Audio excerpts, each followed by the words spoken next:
Hey so hello students, welcome back to the college studies Delhi university. आज हम पढ़ने वाले हैं आपका यूनिट 5। ये डिटेल उसके नोट्स हैं। ठीक है, ये नोट्स मैंने बना दिए हैं आपके लिए। इसमें हम 3 चैप्टर पढ़ेंगे। Contemporary challenges in management, then second is entrepreneurship and innovation, और तीसरा इसमें एथिक्स एंड वैल्यूज़। तो ये 3 चैप्टर है। हम ये 3 चैप्टर इस वीडियो में कंप्लीट कर लेंगे इन डिटेल। ठीक है, तो अगर आपको ये नोट्स परचेस करने हैं, ठीक है, मैं एक बार आपका नोट्स का ओवरव्यू दे देता हूँ। देखो ये क्या मैंने डायग्राम डाल के एकदम अच्छे से समझा रखा है। अभी समझाऊंगा ना आपको, एकदम फुल फ्लेज मस्त समझ में आएगा। ठीक है, तो अगर ये आपको नोट्स चाहिए तो लिंक कहाँ है, डिस्क्रिप्शन बॉक्स में लिंक है। वहाँ से गूगल फॉर्म भर के आप ये नोट्स परचेस कर सकते हो एट वेरी लो कॉस्ट। ठीक है, तो सबसे पहले पढ़ते हैं कंटेम्प्रेरी चैलेंजेस इन मैनेजमेंट। तो मैनेजमेंट में क्या आज के टाइम के चैलेंजेस हैं वो हम पढ़ने वाले हैं। तो आज के टाइम के चैलेंजेस क्या हैं? Global tension and conflict. जैसे कि मैं अगर आपको डायग्राम से ही पढ़ाता हूँ, अब इससे आपको बहुत बढ़िया समझ में जाएगा। ग्लोबल टेंशन एंड कॉन्फ्लिक्ट्स, दो देशों के बीच में, जैसे इंडिया, पाकिस्तान, रशिया, यूक्रेन, इन सब के बीच में ग्लोबल टेंशन चलती रहती है, वॉर चलते रहते हैं, जिसमें कि सिविलियंस की डेथ वगैरह हो जाती है। तो अगर ये टेंशन रहेंगी तो आपको लगता है कि इस देश में कोई भी कंपनी, ऑर्गेनाइजेशन ठीक से काम कर पाएगी? आपके मैनेजमेंट में हिंड्रेंस तो होगा ना किसी तरीके से, कि पता चल रहा है आपका बिल्डिंग टावर है, आपका ऑर्गेनाइजेशन का टावर है, उस पर मिसाइल फोड़ दी रशिया ने या यूक्रेन ने, तो वो नहीं चलेगा। इसराइल, पैलेस्टीन, ये सारी वॉर्स वगैरह चल रही हैं। तो ये ग्लोबल टेंशन होता है इससे, जिससे कि कोलैबोरेशन में इश्यूज आ जाते हैं, लाइक साइबर सिक्योरिटी या पैंडेमिक या क्लाइमेट चेंज, कुछ भी हो सकता है, और एनवायरमेंटल सस्टेनेबिलिटी। ठीक है, तो वो मैनेजमेंट इश्यूज क्रिएट करता है। Then mobility and health. Mobility और हेल्थ में क्या, जैसे कि हम ट्रैवल वगैरह करते हैं। मान लो चाइना में किसी को कोविड हुआ और फिर उसने ट्रैवल किया, वो इंडिया आया, तो वो मोबिलिटी का मतलब एक जगह से दूसरी जगह गया, बट अपने साथ वायरस लेके घूम रहा है, उसने कोविड इंडिया में भी आके फैला दिया, तो वो हेल्थ इश्यूज, हेल्थ कंसर्न्स आ जाते हैं, जिससे कि मैनेजमेंट में बहुत ज़्यादा दिक्कत होती है। ठीक है, देन तीसरा है leadership and delegation. Leadership and delegation में क्या आता है? लीडरशिप एंड डेलीगेशन में सिंपल सी चीज़ है लीडरशिप, जो कि हमने पढ़ लिया। लीडरशिप में क्या है? आपका कम्युनिकेशन ऐसा होना चाहिए, आपकी क्वालिटीज़ ऐसी होनी चाहिए, आपके पास कुछ स्किल्स ऐसी होनी चाहिए। अगर वो नहीं है तो मैनेजमेंट में दिक्कत आएगी। ठीक है, देन डेलीगेशन। डेलीगेशन में क्या है? आपने कोई भी टास्क है, कोई भी रेस्पॉन्सिबिलिटी है, तो उसको डिस्ट्रीब्यूट करना है, सही बंदे के हाथ में वो जॉब होनी चाहिए। तो आप ही लीडर हो, आपको वो डेलीगेट करना है अपना सॉर्ट ऑफ काम, कि जो बंदा ठीक काम ठीक तरीके से कर सके सही समय पे। ठीक है, तो ये था आपका कंटेम्प्रेरी चैलेंजेस 3। इसको आप बड़ा करके लिख सकते हैं, और ये डायग्राम या फ्लो चार्ट इसके टाइप्स का कुछ बना के आ सकते हैं। Then performance and reward system. Performance क्या होती है? परफॉर्मेंस कुछ भी, मतलब कोई भी आपने काम किया तो आपके रिजल्ट के बेसिस पे नहीं, मतलब हम देखते तो वही है कि आपका रिजल्ट कैसा आया, तो आपकी परफॉर्मेंस अच्छी थी, खराब आया तो खराब थी। बट ऐसा नहीं कह सकते। ऐसा भी हो सकता है किसी की परफॉर्मेंस अच्छी हो और रिजल्ट उसका खराब आ गया। ठीक है, तो वो अलग फैक्टर हो गया। बट हम यहाँ पे देखते हैं हाउ दे अचीव इट।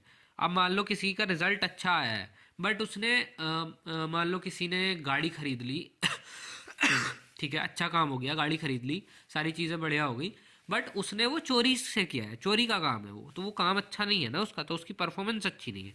तो उसने अचीव कैसे किया? वो प्रॉपर बिहेवियर में होना चाहिए। ठीक है, तो हम ये चीज़ देखते हैं। तो high performance result from the efficient application of the required knowledge, skill और कॉम्पिटेंसीज, ये सब का यूज़ करके होना चाहिए रिजल्ट। ठीक है, then reward system. Reward system क्या होता है? ये मतलब हम इसमें सिंपल सी चीज़ है कि रिवॉर्ड दे रहे हैं, रिम्यूनरेशन दे रहे हैं, या कोई अवार्ड दे रहे हैं किसी को फॉर देयर वर्क, और acting as the most important connection between exchange process between employ and the business. ठीक है, एम्प्लॉय और बिजनेस के बीच में सबसे बढ़िया प्रोसेस है, मतलब बहुत ही ज़्यादा इंपॉर्टेंट है कनेक्शन बनाए रखने के लिए।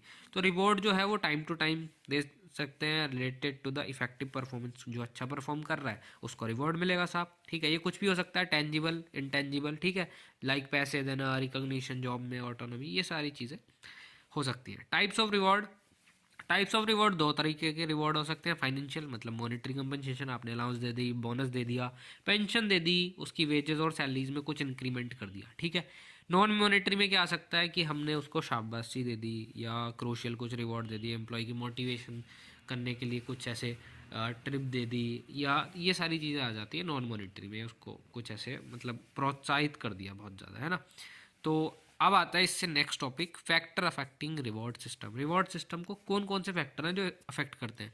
ठीक है, मैंने इसकी एक्सप्लेनेशन यहाँ एक एक दो दो लाइन में डाल रखी है, बट मैं आपको डायग्राम से समझाऊंगा, जैसे कि मैंने आपको बोला था। ठीक है। तो डायग्राम से सबसे पहले रिवॉर्ड सिस्टम को कौन कौन से फैक्टर अफेक्ट कर रहे हैं, तो ये 4 फैक्टर हैं, एक ये लेबर यूनियन और चौथा ये इकोनॉमिक हेल्थ। ठीक है, तो ये 4 फैक्टर अफेक्ट कर रहे हैं।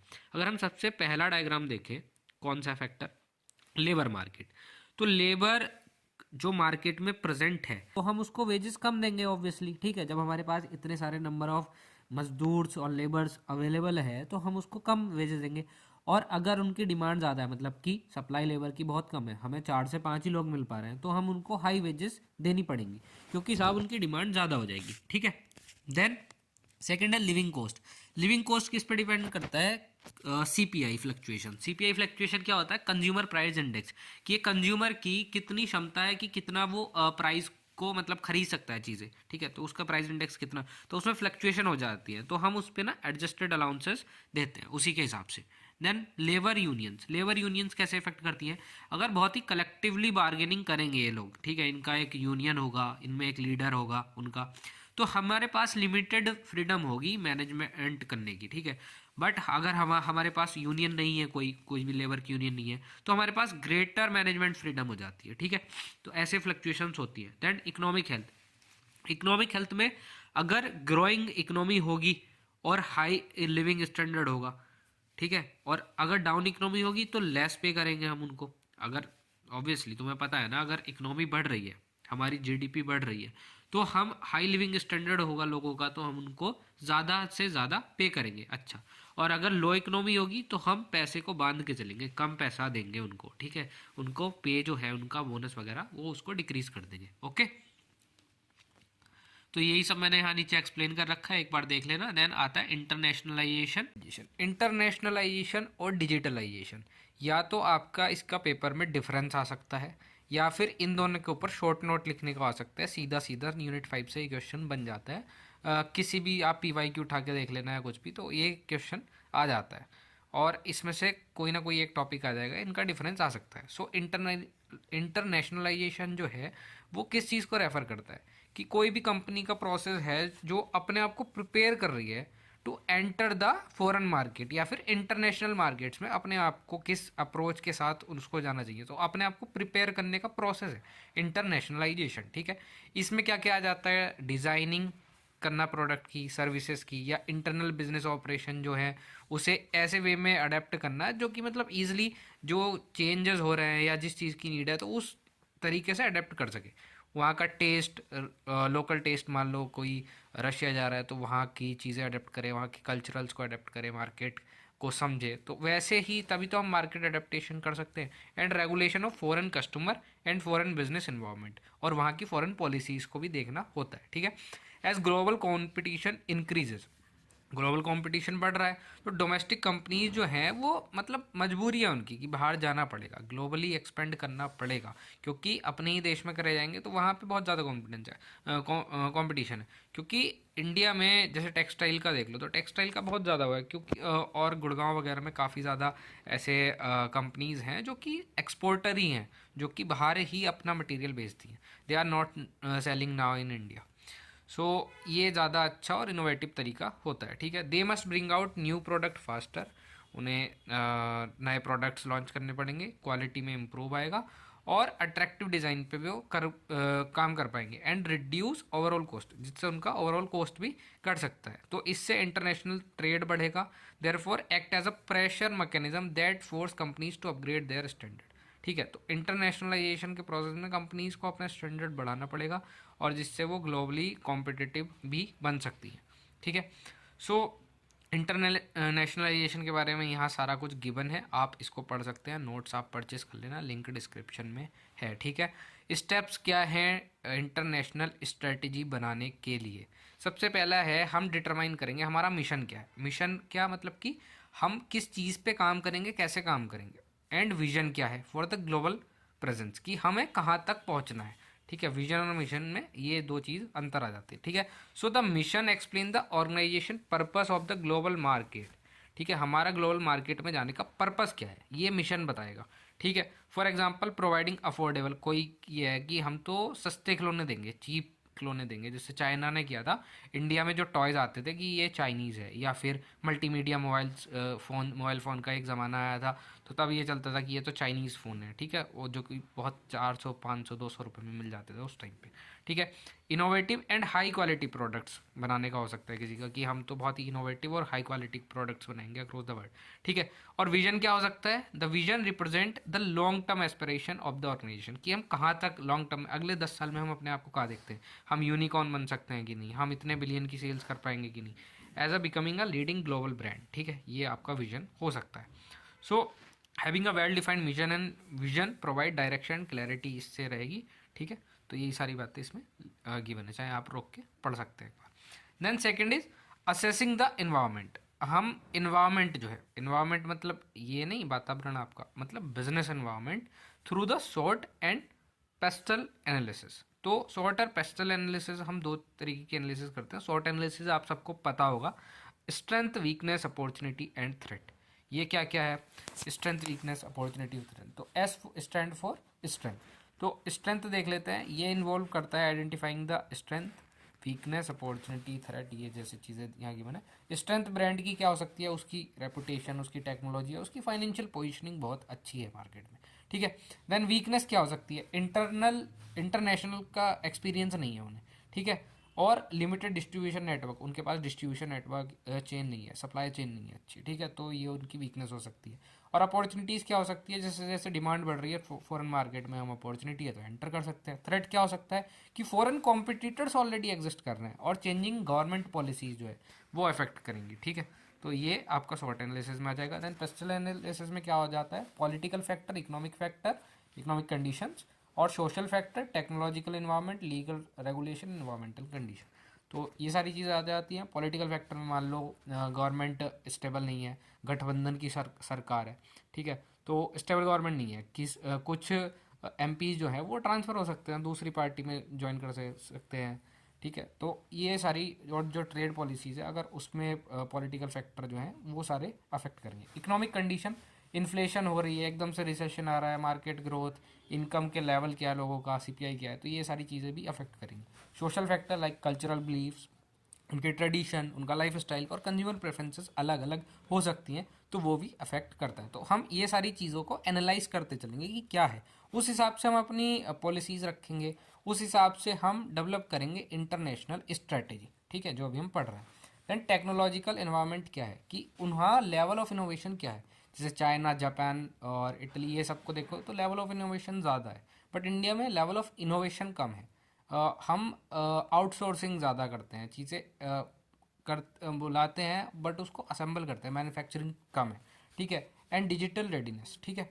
Then legal regulation such as product standard, labour laws क्या है, टैक्सेशन रूल्स क्या है, जो लीगल प्रोसीजर्स हैं उन सबको ध्यान में रखते हैं। देन इन्वायरमेंटल कंडीशन, जिसमें कि हम क्लाइमेट लॉस को देखते हैं और सस्टेनेबल है कि नहीं, उसकी रिक्वायरमेंट क्या है, वो सबको एनालाइज करेंगे। थर्ड आता है इसमें selecting the offering for the foreign market, मतलब फॉरेन मार्केट को हम क्या ऑफर करेंगे, ठीक है, ग्लोबल अपील क्या है, तो वो चीज़ें हम यहाँ पर समझेंगे। Once the environment is analysed, environment हमने एनालाइज कर लिया, तो हम इंटरनेशनल स्ट्रेटजी बना रहे हैं ना, मतलब कैसे डेवलप करेंगे इंटरनेशनल स्ट्रेटजीज, ठीक है। तो the company needs to decide which product और service it will introduce in the international market, हमने कौन सी सर्विस प्रोवाइड करनी है, कौन सा प्रोडक्ट लॉन्च करना है। तो सारे प्रोडक्ट सभी कंट्रीज के लिए सुटेबल तो नहीं होंगे, therefore the company must select offering that must have global appeal, कि जो भी लोग वहाँ पसंद कर रहे हैं वो दें, यूनिक फीचर होने, ability to attract foreign customer, ये सारी चीज़ें हमारे ब्रांड या फिर सर्विसेज के अंदर होनी चाहिए, ठीक है। Then selecting the market to enter, अब हमें कौन से मार्केट में घुसना है, तो मार्केट का साइज़ क्या होगा, मार्केट लोकेशन क्या होगी, क्या सारे फैक्टर हैं, तो वो सारी चीज़ें हम डिसाइड करेंगे। After deciding the product choose कर लिया, अब अगला टास्क है कि कंट्री और मार्केट, कहाँ जाना है, कौन से देश में जाना चाहिए, किस मार्केट में घुसना चाहिए, ठीक है। So this require detailed market research करनी पड़ेगी हमें। The company collect information about the market size, तो मार्केट का साइज़ कितना है उसकी हम वो करेंगे। मार्केट साइज़ बोले तो कि कितने कंपटीशन है वहाँ पे और कितने कस्टमर हैं वहाँ पे, डेली विजिट कितना है, कितने हम कन्वर्ट कर सकते हैं, ठीक है, कस्टमर को कंज्यूमर में, ठीक है। देन कस्टमर बिहेवियर क्या है, कॉम्पिटिटर्स, कल्चरल डिफरेंसेस क्या है, प्राइस के लेवल्स क्या हैं, ठीक है, और इकोनॉमिक कंडीशंस वहाँ की क्या है, ठीक है। So this step help the company identify market where the chances of success are higher, मतलब जहाँ चांस ज़्यादा है वहाँ हम उस मार्केट में एंटर करेंगे, ठीक है। Then determine the type of market access, अब डिटरमाइन करेंगे हम टाइप ऑफ मार्केट एक्सेस, ठीक है। जो फॉरेन कंपनी है वो फॉरेन मार्केट में चली गई, किसी भी मोड से जा सकती है, but each have different risk cost and level of control. तो हर मेथड के पास अलग अलग होगा, some common method are included. अब हम ये कर सकते हैं एक्सपोर्टिंग। एक्सपोर्टिंग क्या होता है, जहाँ की सारे प्रोडक्ट जो है वो हम बेचते हैं दूसरी कंपनी को, हम यहाँ से एक्सपोर्ट कर रहे हैं, मतलब यहाँ से हमने सेल कर दिया। बट अगला आता है लाइसेंसिंग। लाइसेंसिंग में क्या है, कंपनी जो है वो फॉरेन फर्म से परमिट ले लेती है टू प्रोड्यूस और मार्केट इट्स प्रोडक्ट। अब हमने मान लो यूएसए में लाइसेंस ले लिया कि हम यहाँ पे अपनी शराब बेचेंगे, ठीक है। मैं इंडिया में शराब बनाता हूँ या कुछ और चीज़ बनाता हूँ, स्टेशनरी बनाता हूँ, तो वहाँ से मैंने वहाँ लाइसेंस ले लिया, ठीक है। लिकर का लाइसेंस लेना होता है जैसे कि इसलिए मैंने एग्जाम्पल लिया, ठीक है। फ्रेंचाइजिंग। फ्रेंचाइजिंग में क्या है, जैसे आपने देखा होगा स्टारबक्स है, मैकडी है, बर्गर किंग है, ठीक है। तो ये सारी फ्रेंचाइजी हैं। So where the company allow foreign partner to use its business model, ठीक है। BMW और ये सब फ्रेंचाइजीज हैं, तो ठीक है, ये सब ले सकते हैं, मैंने एग्जांपल डाल रखे हैं। जॉइंट वेंचर्स फॉर्म कर ले सकते हैं, दूसरी कंपनी के साथ पार्टनरशिप में आ सकते हैं, लोकल फर्म के साथ ऑनरशिप शेयर कर सकते हैं और कंट्रोल भी शेयर होता है उसमें, ठीक है। हॉली ऑन सब्सिडरीज है कि एक सब्सिडरी कंपनी बन गई under a sum of the holding company, ठीक है, और उसकी वहाँ मैन्युफैक्चरिंग यूनिट लगा दिया, ब्रांच ऑफिस सेट कर दिया अब्रोड में, ठीक है। देन सिक्स्थ आता है determining the time and channel of entry, हमें किस समय पे घुसना चाहिए और कैसे घुसना चाहिए। So the last step is deciding when and how to enter the selected market, जिस मार्केट को सिलेक्ट किया है कब जाना चाहिए और कैसे जाना चाहिए। Timing play an important role, ठीक है। टाइम बहुत ही इंपॉर्टेंट चीज़ है, इसकी वैल्यू करो हर चीज़ में। देन एंटरिंग टू अर्ली में भी रिस्की, ठीक है, और हम उसके लिए रेडी नहीं है क्योंकि अभी एकदम से घुसना ठीक नहीं है, और ज़्यादा लेट भी नहीं हो जाए कि अपॉर्चुनिटी ही निकल गई, ठीक है। तो ये सारी चीज़ें दिक्कत देती हैं, ठीक है। The company must also choose the appropriate distribution channel such as direct selling, online platform, या रिटेल करेंगे या होलसेलर बनेंगे हम आगे, तो ठीक है, वो आपके ऊपर चॉइस डिपेंड करता है। तो ये सारे फैक्टर थे जो कि हम इंटरनेशनल स्ट्रेटजी के लिए बना सकते हैं, ठीक है। Steps in developing international strategy, तो ये टॉपिक हमने कंप्लीट कर लिया, इंटरनेशनलाइजेशन हमारा हो गया, ठीक है। अगर शॉर्ट नोट आया तो आप ये सारी चीज़ें लिख के आ सकते हैं, और डिफरेंस आया तो इसके साथ एक एक पॉइंट करके डिफरेंस कर देना, ठीक है। डिजिटलाइजेशन से आप क्या समझ सकते हैं, ठीक है। तो डिजिटलाइजेशन ये है कि आप कुछ भी चीज़ है डिजिटली शिफ्ट हो गया। मान लो पहले कागज़ पत्र होते थे, कागज़ होते थे, डॉक्यूमेंट्स की फॉर्म में ऐसे डाटा रखा जाता था, बट आज सॉफ्ट कॉपी है। अगर डिजिटलाइजेशन ना होता तो आप ये नोट्स एक हार्ड कॉपी में पढ़ रहे होते हैं, ठीक है। डिजिटलाइजेशन है तो अभी आप ये सॉफ्ट कॉपी में पढ़ रहे हो, आप परचेस करके एक्सेस ले सकते हो उसका, ठीक है। So digitalization refer to the transformation of society and the economy through the adoption and use of digital technologies. हमने टेक्नोलॉजी का यूज़ कर लिया, डिजिटल टेक्नोलॉजी का, ठीक है। It mark the shift from traditional industrial era to heavily on the analogous tools, ठीक है, and manual process to a modern age driven by information automation, ठीक है। जैसे कि ऑटोमेशन आज के टाइम में बहुत फेमस है, ठीक है, एंड क्रिएटिविटी, ये सारी चीज़ें आज के टाइम में आ चुकी हैं। तो डिजिटलाइजेशन सिंपल वर्ड्स में अगर हम कहें तो डिजिटल टूल्स का यूज़ है, जैसे कि कंप्यूटर, इंटरनेट, फ़ोन, एआई, ठीक है, डाटा एनालिटिक्स, ये सारी चीज़ें हम यहाँ पे लेते हैं, ठीक है। सो डिजिटलाइजेशन का ये पूरा इंट्रोडक्शन है, आप ध्यान से इसको नोट में पढ़ लेना। Then impact and benefits of digitalization. Impact क्या है आज के टाइम में या कल के टाइम में भी देख सकते हो, but in the present time आप यूनिट 5 जो है वो कंटेम्प्रेरी इशूज़ या कंटेम्प्रेरी चीज़ों के लिए ही है, तो आप प्रेजेंट सिनेरियोज को ज़्यादा एक्सप्लेन करेंगे तो ज़्यादा अच्छा रहेगा। Then what are the impact and benefit of digitalization, सबसे पहले देख लेते हैं। डिजिटलाइजेशन जो है वो पावरफुल इम्पैक्ट शो करता है on organization, employees and overall economic activities, ठीक है। और इसके बेनिफिट्स क्या क्या हैं, increase efficiency, output and cost saving होता है, ठीक है। अब एफिशिएंसी कैसे बढ़ गई, अगर यही नोट्स मैं बना रहा होता, मतलब ऐसे लिख रहा होता, तो मेरे को बहुत ज़्यादा टाइम लगता, बट मेरे को टाइप करने में ज़्यादा टाइम नहीं लगा, और मैंने कुछ बुक्स से रेफरेंसेस लिए हैं और कुछ चीज़ें सर्च करके इसमें डाली हैं, तो मैंने कुछ चीज़ें बुक से उठाई, कॉपी करा, कुछ चीज़ें काट दी, मतलब तो मैंने एडिटिंग की है इसमें, ठीक है, ठीक है।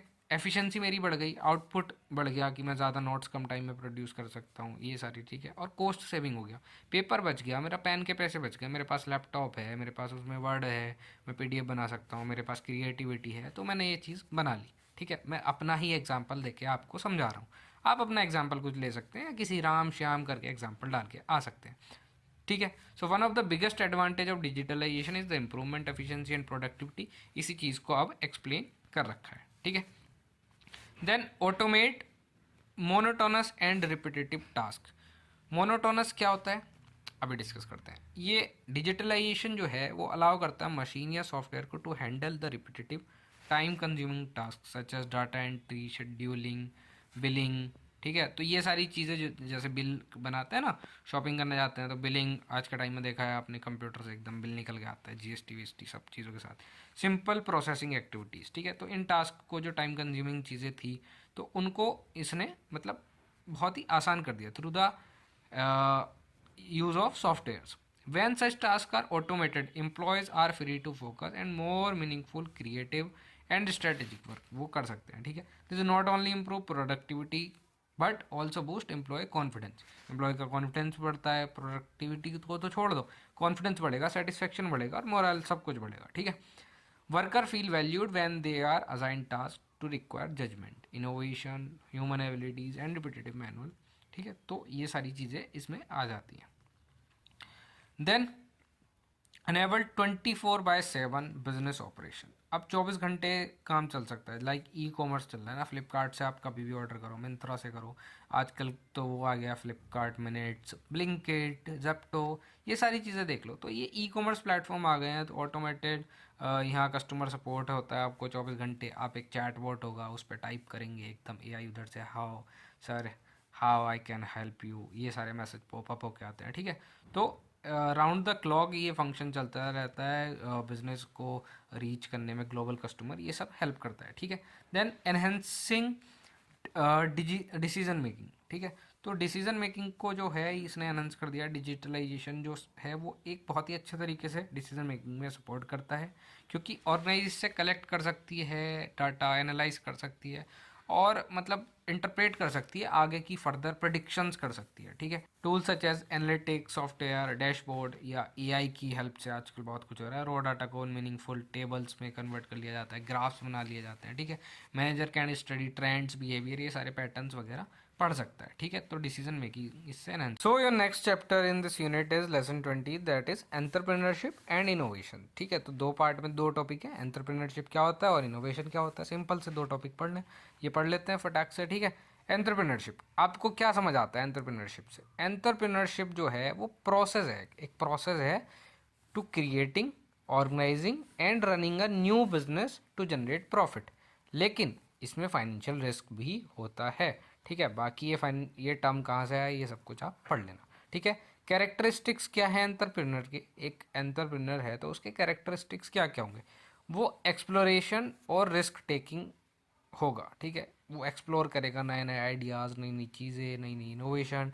ठीक है, और उसमें रिस्क टेकिंग एबिलिटी होगी। ठीक है, individual skill and impressive personality, उसकी जो पर्सनैलिटी है वो इम्प्रेसिव होगा, मतलब इंटरेक्ट करने का तरीका उसका विद ऑफिसर, क्लाइंट, इन्वेस्टर। ठीक है, ये सब उसको आता होगा। इंडिविजुअल स्किल होगी उसके अंदर, ये नहीं कि उसकी टीम के पास कोई स्किल है, उसके खुद के पास कुछ ना कुछ स्किल सेट होगा। ठीक है, then exploring new opportunities and acting as innovator in their field. ठीक है, तो वो अपने फील्ड में, जिस फील्ड में वो बिजनेस कर रहा है, वो उसमें खुद उसका कुछ बेसिक आइडिया या कोई इनोवेशन होगा। ठीक है, और एक्सप्लोर करेगा नई नई opportunity. Digital literacy, digital literacy बोले तो मतलब इक्विपमेंट और प्रोग्राम को यूज़ करेगा फॉर डूइंग सच टास्क और डिसीजन मेकिंग। ऐसे नहीं कुछ भी अपने आप डिसीजन ले लिया, बट कुछ प्रोग्राम, एनालिटिकल टूल्स यूज़ करेगा और फिर फ्यूचर डिसीजन लेगा। Then making sound business judgement. ठीक है, बिजनेस जजमेंट जो लेगा वो मतलब साउंड बोले तो कि ठीक लेगा, पॉजिटिव, इसको पॉजिटिव सेंस में देखते हैं। ठीक है, then regarding what, how and for whom to perform, मतलब हम कोई प्रोडक्ट बना रहे हैं तो हमें क्या बनाना है, कैसे बनाना है और किसके लिए बनाना है। ठीक है, तो ये चीज़ उसको पता होगी। Then entrepreneurial process, entrepreneurial process क्या होता है?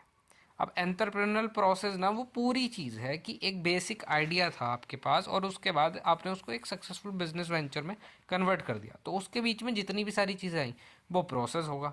लाइक प्लानिंग, रिसोर्स यूटिलाइजेशन, उसको अरेंज करना, इवेलुएट करना उसका potential, finally starting and managing the business. ठीक है, तो ये सारी चीज़ें उसमें आती हैं। ठीक है, then what are the stages of the entrepreneurial process. अब स्टेज कौन कौन सी आती हैं, तो इसमें 8 से 10 स्टेज हैं लगभग। ठीक है, तो हम इसको पढ़ लेते हैं। सो सबसे पहले identify and evaluate an idea for opportunity. सबसे पहले हम आइडेंटिफाई करेंगे, ठीक है, कि हमने एंटरप्रेन्योरशिप का जो पहला स्टेज है identification of promising idea of opportunity, इसको समझना है। एंटरप्रेन्योर जो है वो ऑब्जर्व करेगा क्या टेक्नोलॉजी में चेंज आया, कस्टमर की नीड में क्या चेंज आया, उसके लाइफ स्टाइल या मार्केट गैप्स क्या क्या है, और उसे फिल करने की कोशिश करेगा और एक प्रॉब्लम को सॉल्व करेगा। ठीक है, जिससे कि वो क्रिएट करेगा वैल्यू। ठीक है, once the idea is identified, idea पता चल गया, फिर उसको इवेलुएट करेगा कि वो प्रैक्टिकली पॉसिबल है कि नहीं, कि हम फालतू में ही झंडे गाड़ के घूम रहे हैं। ठीक है, then second is evaluation of efficiency और ऑफ अपॉर्चुनिटी। ठीक है, इवेलुएट करेंगे जो हमारी अपॉर्चुनिटी की एफिशिएंसी है उसको। ठीक है, तो ये किससे कि हमारा कस्टमर्स को हम कितना अट्रैक्ट कर पा रहे हैं, practical in term of resources. ठीक है, तो रिसोर्सेज कितनी हैं प्रैक्टिकली हमारे पास, इकोनॉमिकल फिजिबिलिटी है कि नहीं, कि हमारे पास इतना धन है कि नहीं, पैसा है कि नहीं जो हम लगा सकें। ठीक है, देन डिफरेंट फ्रॉम कॉम्पिटिटर्स, हम इसको कॉम्पिटिटर से अपने कैसे अलग रख सकते हैं, और लो और मैनेजेबल इन रिस्क। ठीक है, तो ये चीज़ें हम समझेंगे। देन थर्ड स्टेज आ जाती है सिलेक्शन ऑफ अपॉर्चुनिटी। अब हम अपॉर्चुनिटी को सेलेक्ट करेंगे। Once different opportunities are evaluated, हमने जैसे कर कि ए, बी और सी, ये 3 अपॉर्चुनिटी थी, अब इनको हमने इवेल्युएट कर लिया। मान लो इसकी 100% एक्यूरेसी है, इसकी 90% और इसकी 10%, तो कौन सी लेंगे हम? ये 2 पे फोकस करेंगे, उस 10% वाली पे क्यों लेंगे। ठीक है, तो हमने इवेल्युएट कर लिया। ठीक है, सेलेक्ट करेंगे जिसके पास हाईएस्ट पोटेंशियल फॉर सक्सेस होगा और उसको चूज़ कर लेंगे, जो कि एंटरप्रेन्योर की स्किल, इंटरेस्ट और अवेलेबल रिसोर्सेज और मार्केट डिमांड से मैच कर रही होगी। ठीक है, ऑर्गेनाइजिंग रिसोर्सेज। अब हम जो भी हमारे रिसोर्सेज की ज़रूरत है वो उसको रिसोर्स को हम ऑर्गेनाइज करेंगे। Like how, financial resources, money for the investment आ जाता है इसमें। Human resources, employer, skilled workers चाहिए हमको। देन फिजिकल रिसोर्सेज में हमें मशीन चाहिए, फर्नीचर चाहिए, टूल्स चाहिए। ठीक है, व्हीकल्स चाहिए, ये सारी चीज़ें चाहिए करेंगी। ठीक है, ये फिजिकल रिसोर्सेज में आएगा।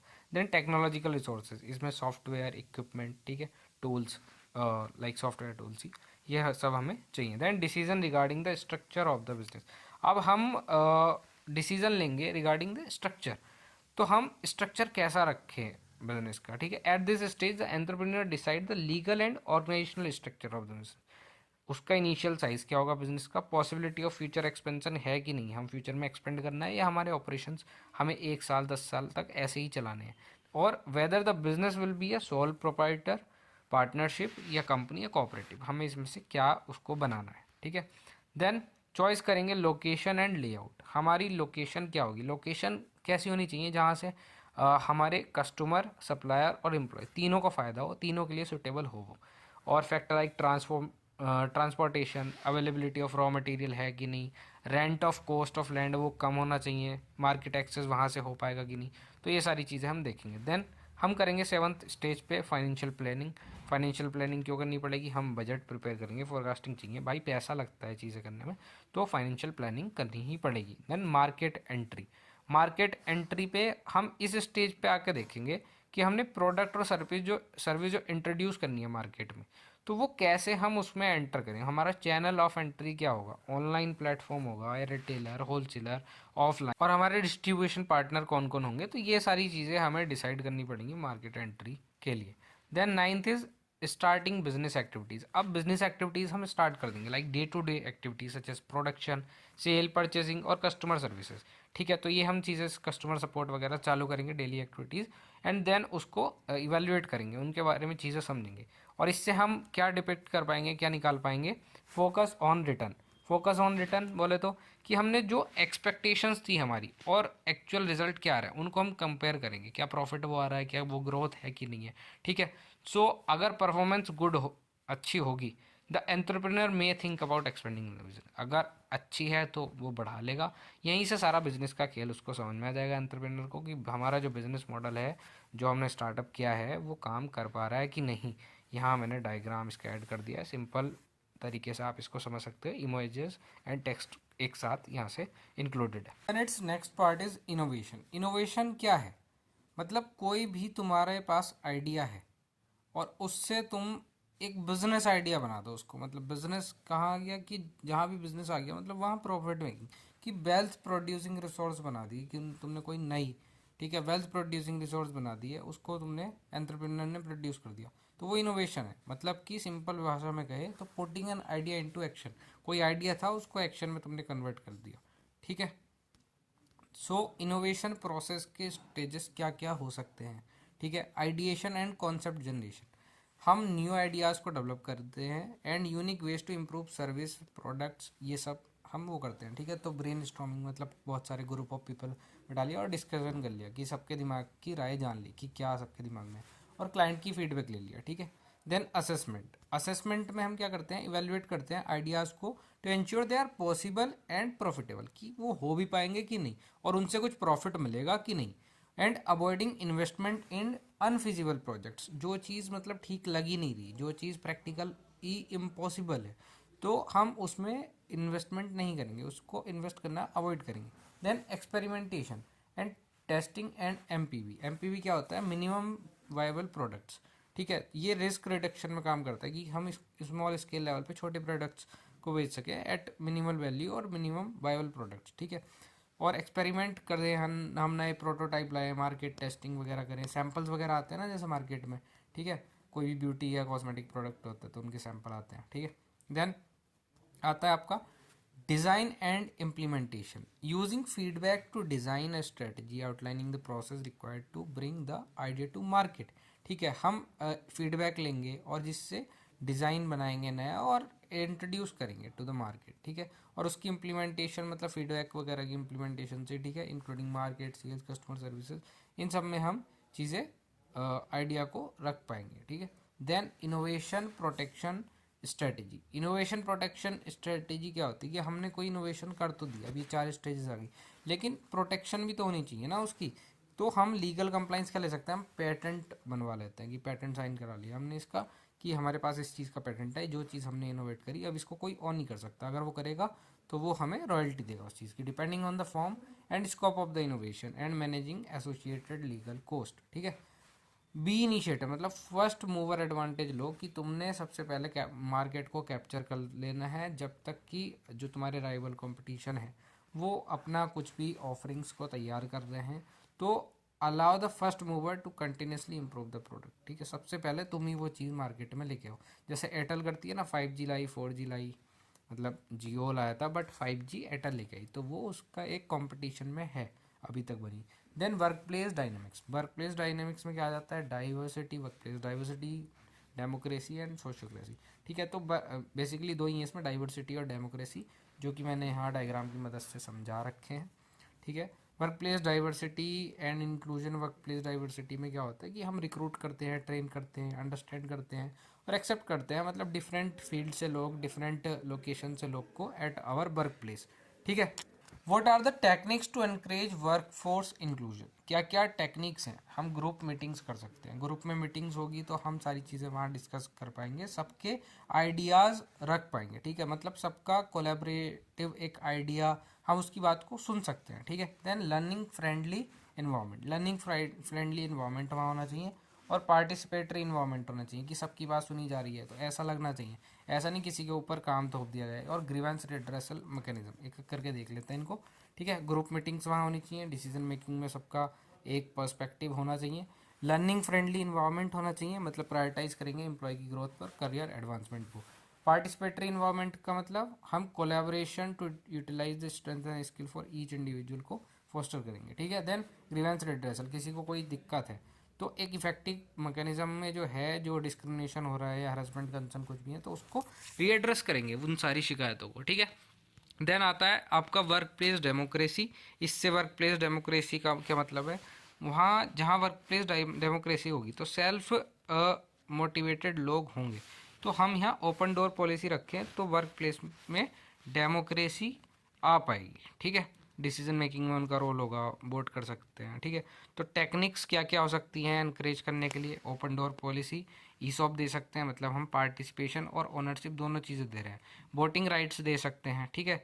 रिक्वेस्टिंग वोटिंग और polling for important and routine decision making, हम कुछ भी कर रहे हैं, ठीक है। तो ये ना है जो कि मतलब डिले तो कर सकता है डिसीजन मेकिंग है, बट उनका पार्टिसिपेशन होगा इंपॉर्टेंट रूटीन डिसीजन में, ठीक है। तो उनको लगेगा कि हाँ भाई वो इनक्रेज होंगे उस चीज़ से। Dynamism, creating flexible work places and flexible working hours for non uniform dress code और नो यूनिफॉर्म ड्रेस कोड, ठीक है। फॉर्मल्स में आ जाओ, कैसे भी आ जाओ या कुछ भी, ठीक है। सोशियोक्रेसी आ जाता है देन इसमें।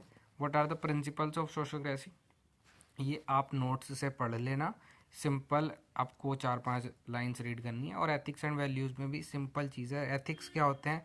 मोरल फिलॉसफी है एक तरीके से, ठीक है। और ब्रांच ऑफ फिलॉसफी है जो कि सिस्टमाइज करता है, डिफेंड करता है एंड रिकमेंड करता है concept of right and wrong conduct, कि क्या चीज़ सही हुई, क्या चीज़ गलत हुई।